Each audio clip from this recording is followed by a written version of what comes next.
In today's video, I'm going to teach you how to use capacity-based routing in Zendesk.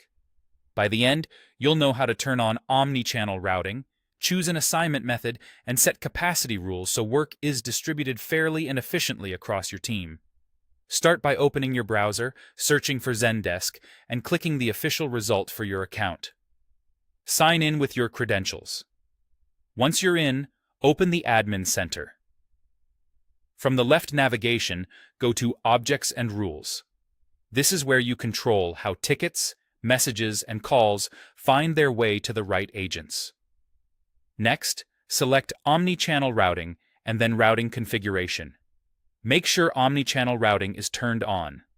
This toggle enables Zendesk to use capacity-based logic rather than simple queues, which helps prevent overloading specific agents and reduces wait times for customers. Click the Edit button to choose your assignment method. You have three options. Highest numeric spare capacity assigns work to the agent with the most available slots. For example, if an agent's total capacity is 5 and they already have one assignment, they have 4 spare, making them a strong candidate for the next ticket. Highest percentage spare capacity looks at how full an agent is relative to their personal capacity. This is helpful when agent capacities differ.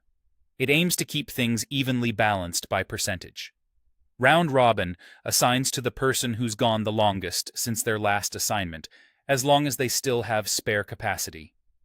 This favors fairness over raw availability, which many teams prefer for predictable load distribution.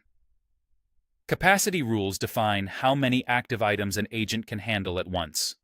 Still under omnichannel routing, click Capacity Rules.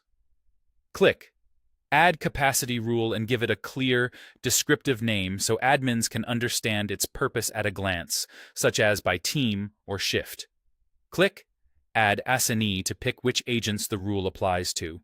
If you don't add someone, they'll remain on the default rule automatically, so use this when onboarding new agents or moving staff between teams. Now set channel limits.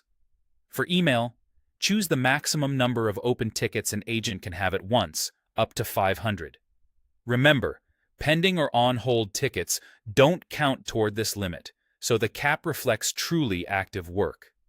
For messaging, set the maximum number of active conversations, also up to 500. You can decide whether inactive conversations should count. Include them if agents frequently return to dormant threads, exclude them if you only want live activity to matter. For talk, choose 1 if the agent can receive calls, or 0 if they cannot, which is useful for chat or email-only roles. That's it. With routing enabled, an assignment method selected, and capacity rules in place, Zendesk will automatically match incoming work to available agents based on the limits you defined.